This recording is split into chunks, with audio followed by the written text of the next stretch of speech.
ये साप्ताहिक बाइबल का उपदेश Plainfield Christian science church independent की जानब से है, जो प्लेनफील्ड, न्यू जर्सी, अमेरिका में है। अधिक जानकारी के लिए कृपया हमारी वेबसाइट पर जाएं www.plainfieldcs.com। आपके ध्यान के लिए ये पाठ रविवार 20 दिसंबर 2020 के लिए है। विषय: क्या ब्रह्मांड मनुष्य सहायक परमाणु बल द्वारा विकसित है? स्वर्ण पथ, नीति वचन। यहोवा ने पृथ्वी की नींव बुद्धि ही से डाली और स्वर्ग को समझ ही के द्वारा स्थिर किया। उत्तरदायी ध्यान। भजन सहनता। आओ हम यहोवा के लिए ऊंचे सुर से गाएं, अपने उद्धार की चट्टान का जय जयकार करें। हम धन्यवाद करते हुए उसके सामुख आएं और भजन गाते हुए उसका जय जयकार करें, क्योंकि यहोवा महान ईश्वर है और सब देवताओं के ऊपर महान राजा है। पृथ्वी के गहरे स्थान उसी के हाथ में हैं और पहाड़ों की चोटियां भी उसी की हैं। समुद्र उसका है और उसी ने उसको बनाया, और स्थल भी उसी के हाथ का रचा है। आओ हम झुककर दंडवत करें और अपने उद्धारकर्ता यहोवा के सामने घुटने टेकें। पाठ उपदेश बाइबल में से। उत्पत्ति। आदि में परमेश्वर ने आकाश और पृथ्वी की सृष्टि की। फिर परमेश्वर ने कहा, हम मनुष्य को अपने स्वरूप के अनुसार अपनी समानता में बनाएं, और वो समुद्र की मछलियों और आकाश के पक्षियों, घरेलू पशुओं और सारी पृथ्वी पर और सब रेंगने वाले जंतुओं पर जो पृथ्वी पर रेंगते हैं अधिकार रखें।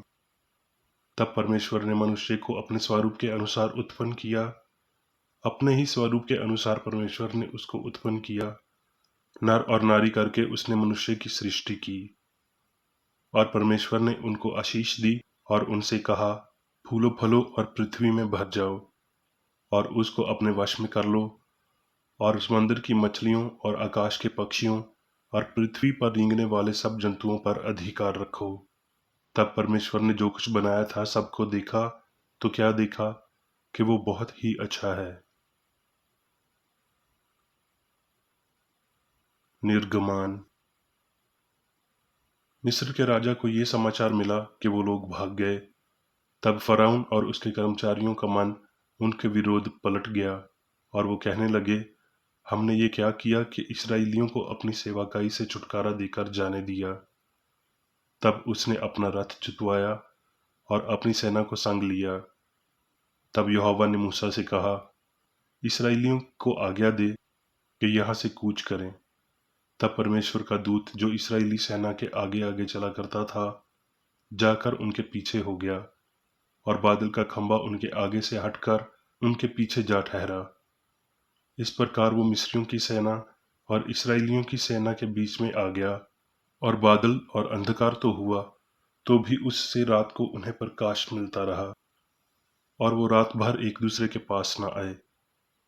और मूसा ने अपना हाथ समंदर पर बढ़ाया, और यहोवा ने रात भर प्रचंड पूर्वी चलाई और समंदर को दो भाग करके जल ऐसा हटा दिया जिससे कि उसके बीच सूखी भूमि हो गई।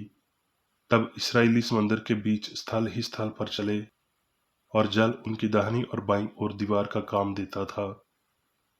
तब मिस्री अर्थात फराउन के सब घोड़े, रथ और सवार उनका पीछा किए हुए समंदर के बीच में चले गए।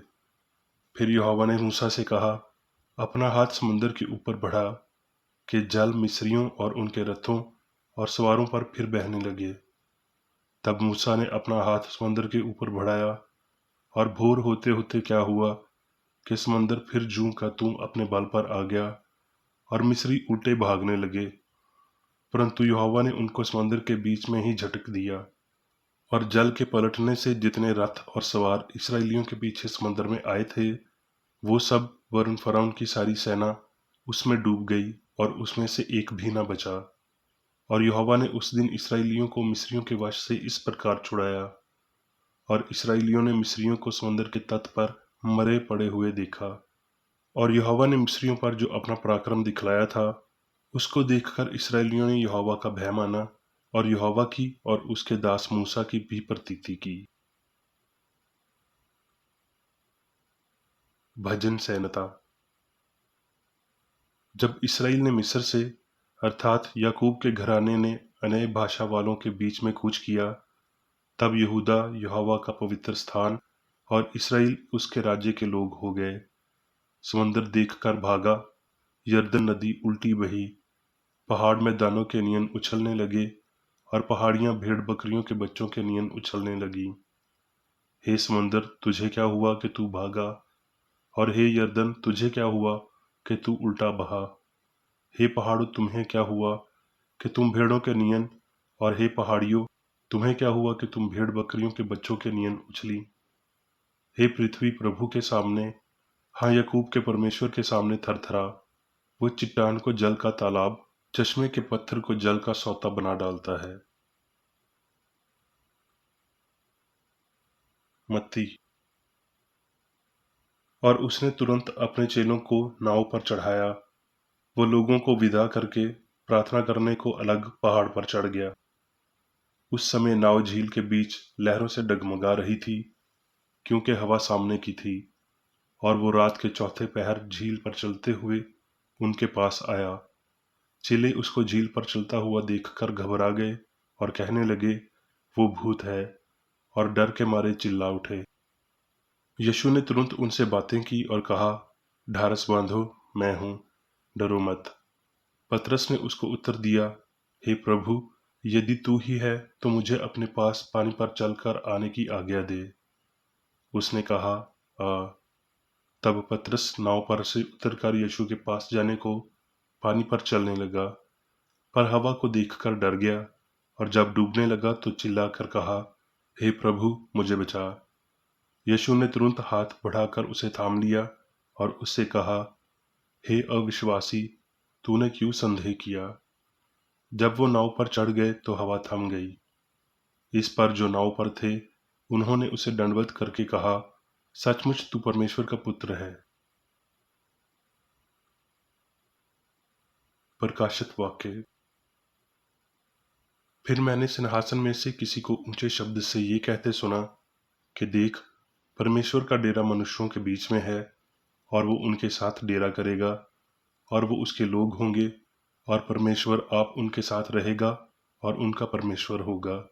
फिर उसने मुझसे कहा, ये बातें पूरी हो गई हैं। मैं अल्फा और ओमेगा, आदि और अंत हूँ। मैं प्यासे को जीवन के जल के सौते में से संतमंत पिलाऊंगा। जो जय पाए वही इन वास्तुओं का वारिस होगा, और मैं उसका परमेश्वर हूँगा और वो मेरा पुत्र होगा।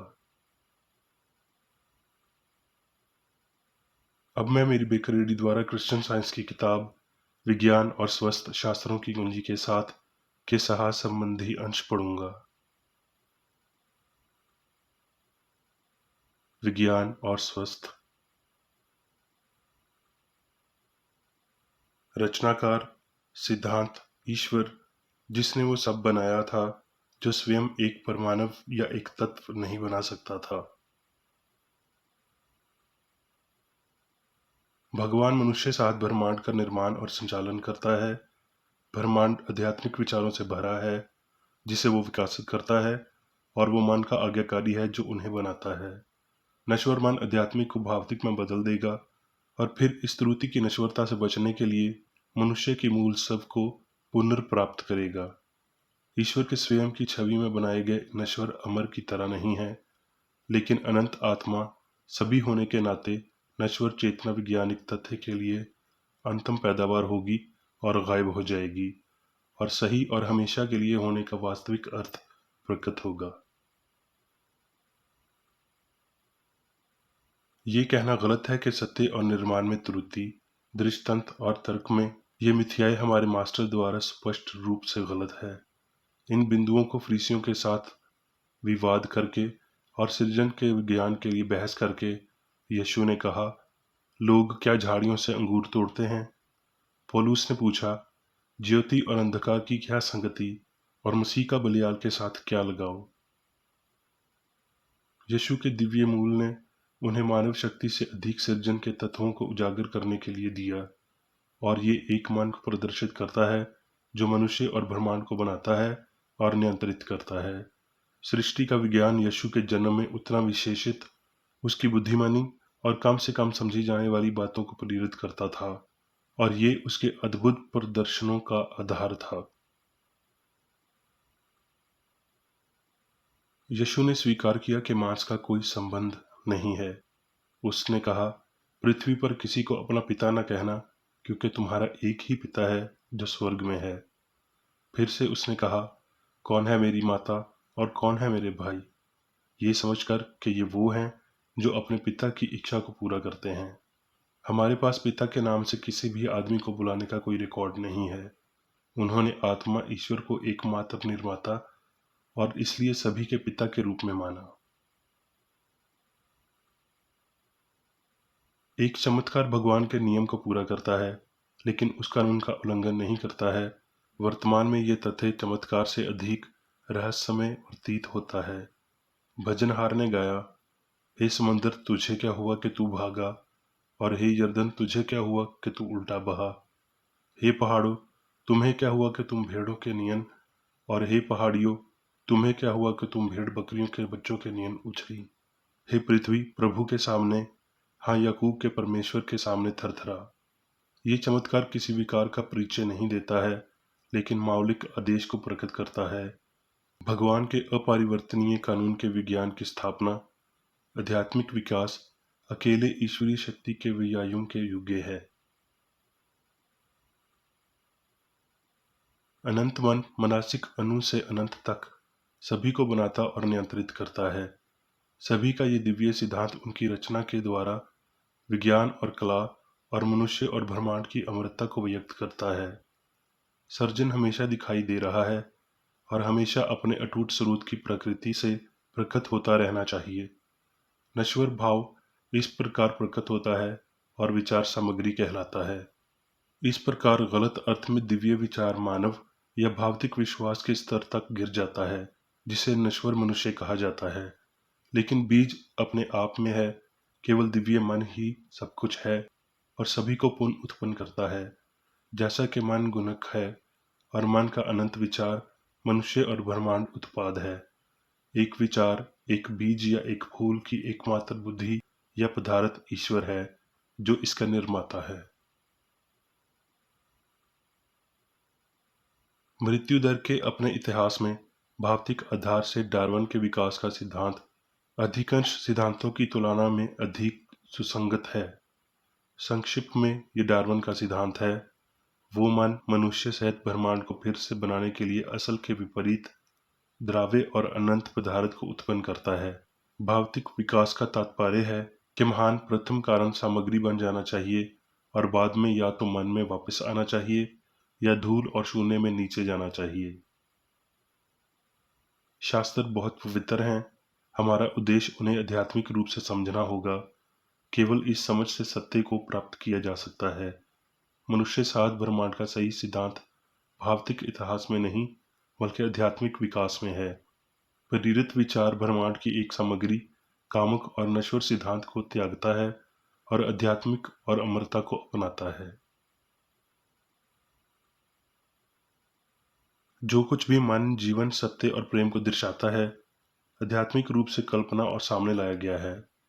लेकिन ये कथान के मनुष्य की कल्पना की जाती है और आध्यात्मिक और भौतिक दोनों रूप से विकसित होता है, या भगवान और मनुष्य दोनों द्वारा इस शाश्वत सत्य का खंडन करता है।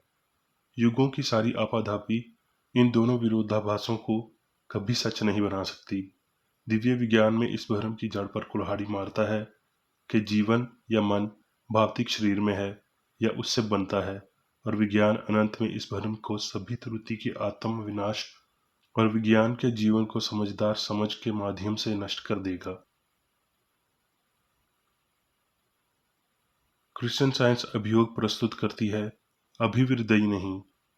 ये अणु से मन तक कोई भौतिक विकास नहीं दर्शाती है, लेकिन मनुष्य और ब्रह्मांड के लिए दिव्य मन का एक संस्कार है। मानव पीढ़ी के रूप में अनुपातिक रूप से बंद हो जाता है।